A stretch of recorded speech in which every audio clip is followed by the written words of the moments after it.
यस्य भूमिः प्रमान्तरिक्षमुतोदरम्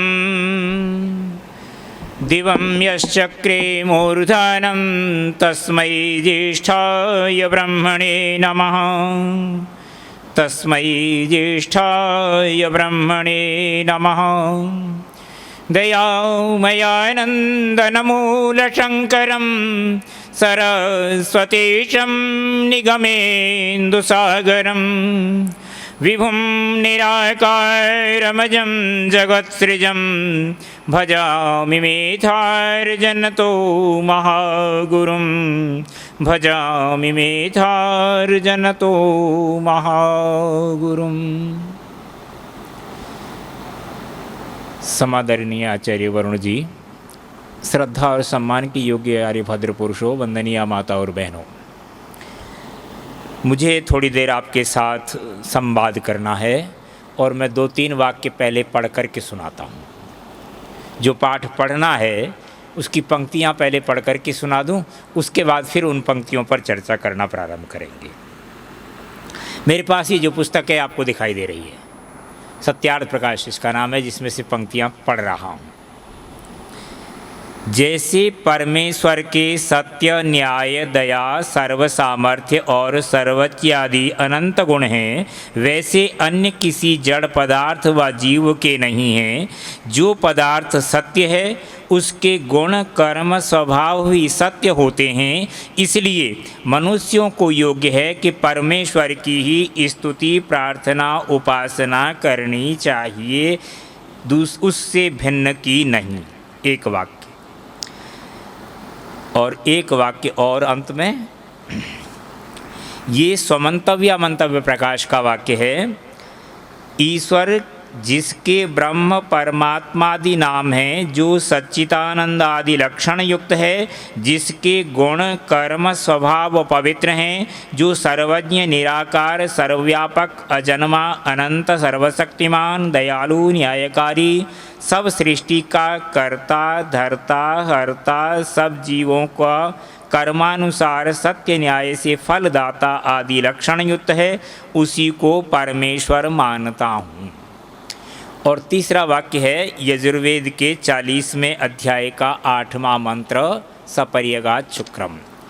अब इन 3 वाक्यों के साथ मैं आपके साथ अपनी कार्यशाला का संवाद प्रारंभ करता हूँ। मुझे स्वयं को संदेह है अब, जहाँ से मैं वाक्य प्रारंभ कर रहा हूँ, दुनिया में ईश्वर है क्या? स्वरूप तो उसकी चर्चा करेंगे जिसको हम ये स्वीकार कर लें कि वो है, और मैं कह रहा हूँ मुझे स्वयं को संदेह है कि ईश्वर है। और संदेह का कारण, बात प्रारंभ यहाँ से हुई थी, जो दुनिया में दिखाई देता है वो नहीं होता, और मैं कह रहा हूँ जो दिखाई नहीं देता वो नहीं होता। ईश्वर दिखाई नहीं देता, इसलिए संदेह है कि वो नहीं है। प्रश्न समझ में आ रहा है ना मेरा आपको? मैं इसलिए मान रहा हूँ कि ईश्वर नहीं है कि वो दिखाई नहीं देता। आप में से कितने लोग हैं इस बात से सहमत कि जो दिखाई नहीं देता वो पदार्थ नहीं होता है? सब सहमत हैं? चर्चा बंद कर देते हैं, शांति पाठ कर लेते हैं। बात तो यही थी ना, जब है ही नहीं तो फिर इस बात की चर्चा करनी है। सहमत हैं क्या? नहीं है तो मामला गड़बड़ है। सहमत हैं? ईश्वर है, दिखाई क्यों नहीं देता?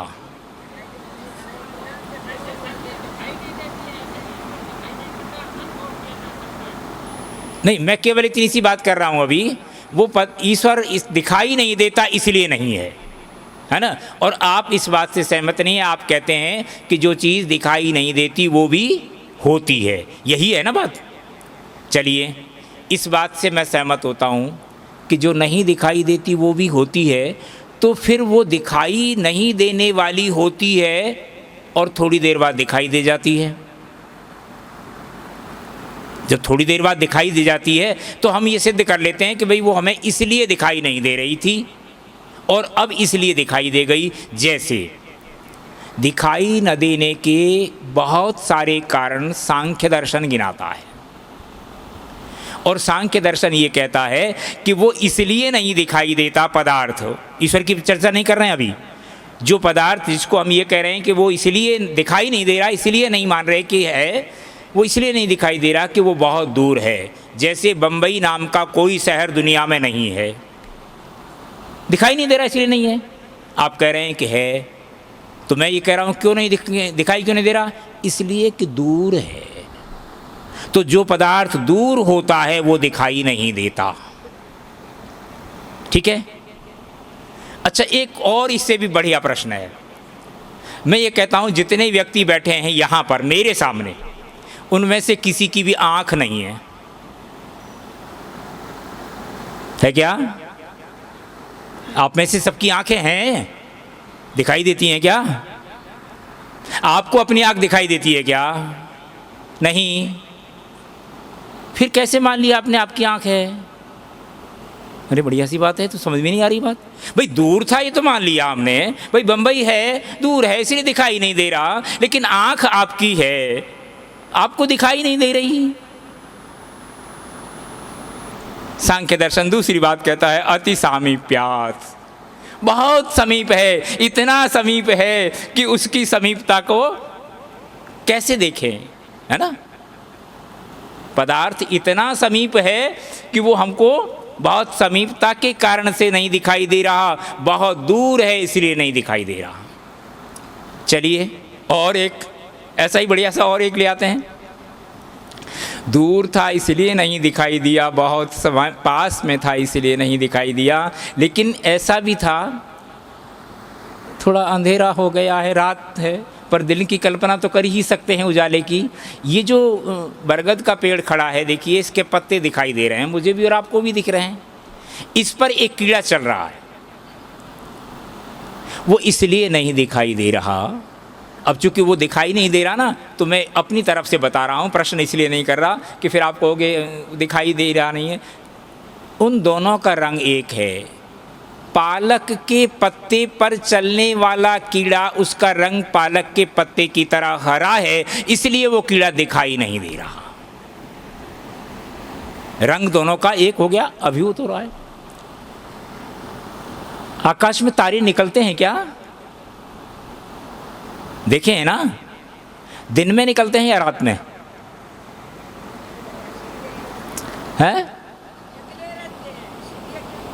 अच्छा, निकले ही रहते हैं। मतलब दिन में भी तारे होते हैं और रात्रि में भी तारे होते हैं। रात्रि में दिखाई इसलिए नहीं होते हैं कि सूर्य के प्रकाश में अभिभूत हो गए होते हैं।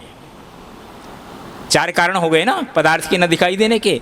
ऐसे बहुत सारे कारण हैं। अब ज़्यादा दूर नहीं जा रहा, इतनी सी बात समझ में आ गई कि पदार्थ इसलिए दिखाई नहीं देता कि इसमें इतने सारे कारण हो सकते हैं।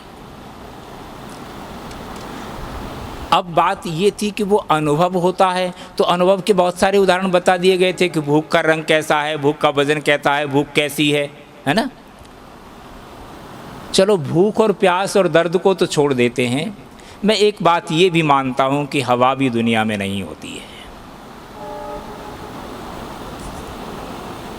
चल रही है, दिख रही है ना। हाँ, पत्ता हिल रहा है, हवा नहीं हिल रही है, ये गलत मत कहिए। हाँ चलिए, बहुत अच्छी बात है, जग गए हैं, बस इतना ही उद्देश्य पर्याप्त था। हाँ जी, हाँ जी।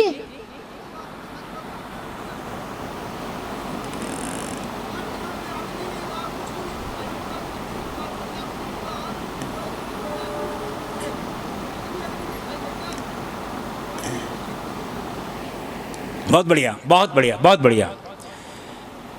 हवा इसलिए नहीं दिखाई देती कि हवा का रूप नहीं होता, रूप केवल अग्नि का होता है, ये बात कह रहे हैं महाशय जी। जिसका रूप होगा वो दिखाई देगी ना, हवा का रूप नहीं होता इसलिए हवा दिखाई नहीं देती।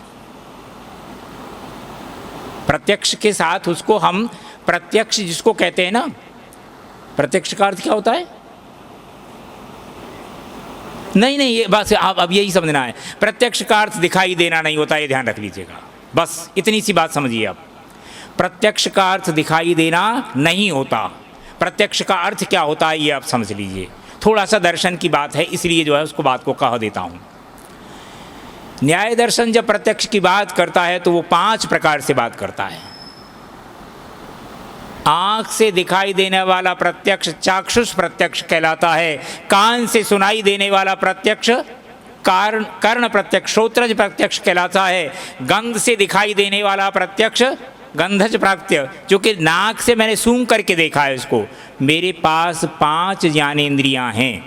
उन 5 ज्ञानेंद्रियों से जिस जिस पदार्थ का मैं अनुभव कर रहा हूँ, उसको स्पष्ट समझ रहा हूँ, वो 5 प्रकार का प्रत्यक्ष कहलाता है। उसका आँख से रिश्ता ज़्यादा नहीं है।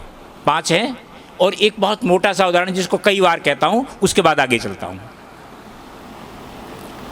हम आँख से देखते हैं या कान से?